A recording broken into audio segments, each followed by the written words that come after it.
பாப்பாவுக்கும் உம்மாவுக்கும் மரியாதையுடன் நடக்க வேண்டும் என்ற உணர்வுகளை இது ஏற்படுத்தும் என்பதாக கண்மணி நாயகம் ஸல்லல்லாஹு அலைஹி வஸல்லம் மிக அழகாக. அஸ்ஸலாமு அலைக்கும் வரஹ்மத்துல்லாஹி வபரகாத்துஹு. அன்புக்குரிய சகோதர பெருமக்களே, எல்லாம் வல்ல இறைவனின் கருணையினால் கண்மணி நாயகம் ஸல்லல்லாஹு அலைஹி வஸல்லம் அவர்கள் எங்களுக்கு சொல்லித் தந்திருக்கக்கூடிய சில அருமையான பொன்மொழிகளை அவற்றை உங்களுக்கு நான் நினைவுபடுத்தலாம் என்று கருதுகிறேன். அருமையான சகோதர பெருமக்களே, நாம் ஒவ்வொருவருமே எங்களது வீடுகளிலே எங்களது பிள்ளைகளுடைய விஷயத்திலே நாம் கவனம் செலுத்துகிறோம்.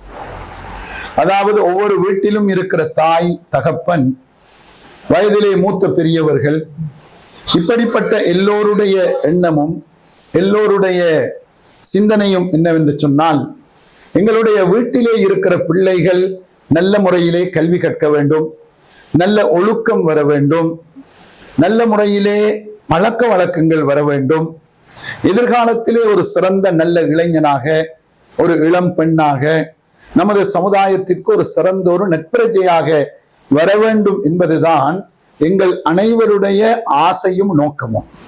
உண்மையிலே இந்த ஆசை, இந்த நோக்கம் ஒவ்வொரு தாய்க்கும் தகப்பனுக்கும் இருக்க வேண்டும், ஒவ்வொரு வீட்டில் இருக்கிற மூத்தவர்களுக்கும் இருக்க வேண்டும்.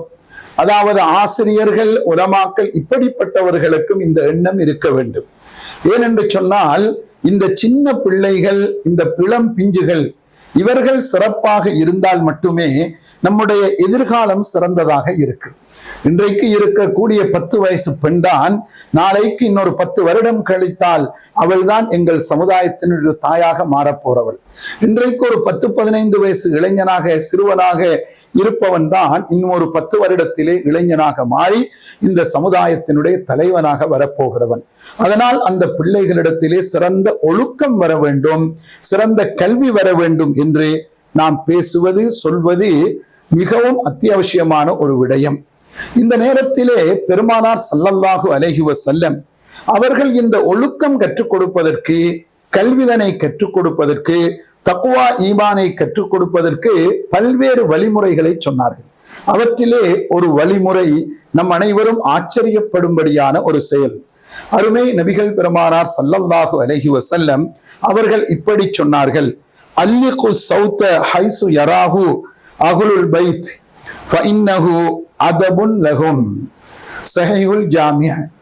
அருமையான சகோதர பெருமக்களே, பெருமானார் ஸல்லல்லாஹு அலைஹி வஸல்லம் அவர்கள் சொல்கிறார்கள், உங்களது வீட்டிலே இருக்கக்கூடிய பிள்ளைகள் மற்றும் குடும்பத்தினர்கள் பார்க்கின்ற அளவுக்கு நீங்கள் ஒரு சௌத்தை, அதாவது பிள்ளைகளை கண்டிக்கின்ற, தண்டிக்கின்ற ஒரு பிரம்பை தொங்க வைத்து விடுங்கள், தொங்க வைத்து வையுங்கள் என்று பெருமானார் ஸல்லல்லாஹு அலைஹி வஸல்லம் குறிப்பிடுகிறார்கள். அதிலே சவுத் என்ற வார்த்தை வருகிறது. சவுத் என்று சொன்னால் அரபிகள் அதிகமாக பாவிப்பது சாட்டை என்ற அடிப்படையிலே.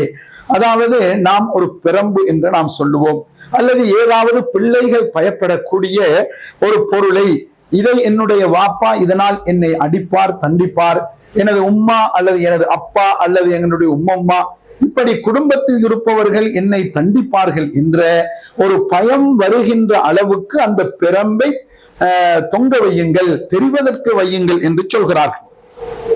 ஹைசு யராஹு அஹ்லுல் பைத், வீட்டுடையவர்கள் என்று இந்த இடத்திலே சொல்லப்படுகிறது. வீட்டுடையவர்கள் என்று வருகிற பொழுது சின்ன பிள்ளைகள் மட்டுமல்ல, பெரியவர்களாக இருந்தாலும் கூட எங்களுடைய வாப்பாவுக்கு கோபம் வந்து விட்டால் எடுத்து அடித்து விடுவார் என்று இளைஞர்கள் கூட பயப்படுகிற அளவுக்கு அப்படி நீங்கள் செய்யுங்கள் என்பதாகத்தான் அருமை நபி ஸல்லல்லாஹு அலைஹி வஸல்லம் சொல்லித் தருகிறார்கள்.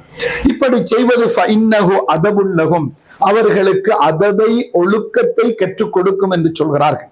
இந்த இடத்திலே அடிக்க வேண்டும், தண்டிக்க வேண்டும் என்று நபி அவர்கள் சொல்லவில்லை. அதற்குரிய ஒரு அடையாளமாக ஒரு பயம் வருகின்ற அளவுக்கு அந்த இடத்திலே ஒரு பிரம்பு இருக்கும் என்று சொன்னாலே பிள்ளைகளிடத்திலே ஒரு ஒழுக்கம் வரும். வாப்பாவுக்கு கோபம் வந்து விட்டால் அடித்து விடுவார், உம்மாவுக்கு கோபம் வந்து விட்டால் அடித்து விடுவார். அதனால் நாம் அமைதியாக பேச வேண்டும், அடக்கமாக நடக்க வேண்டும், உரிய நேரத்திற்கு அமல்கள், தொழுகை மற்றும் உண்டான இபாதத்துக்களை செய்ய வேண்டும், உயர்தரமான குர்ஆனை எடுத்து ஓத வேண்டும். அதே நேரத்திலே பாடசாலை செல்லுகின்ற பிள்ளைகள் மாலை நேரங்களிலே அந்த புத்தகங்களை எடுத்து படிக்க வேண்டும். பெரும் வயது வந்த பிள்ளைகள் ஆண்களாக பெண்களாக இருந்தாலும் கூட பாப்பாவுக்கும் உம்மாவுக்கும் மரியாதையுடன் நடக்க வேண்டும் என்ற உணர்வுகளை இது ஏற்படுத்தும் என்பதாக கண்மணி நாயகம் ஸல்லல்லாஹு அலைஹி வஸல்லம் மிக அழகாக சொல்லித் தருகிறார்கள். பாருங்கள் எந்த அளவுக்கு மிகச் சிறப்பாக நபி அவர்கள் ஒழுக்கத்தை கற்றுத் தருகிறார்கள். இதை நாம் மனதில் கொண்டு எங்களது வாழ்க்கையிலும் நாம் கடைபிடிப்போமாக. எல்லாம் வல்ல அல்லாஹ் அருள் புரிவானாக. வஸ்ஸலாமு அலைக்கும் வரஹ்மத்துல்லாஹி வபரகாத்துஹு.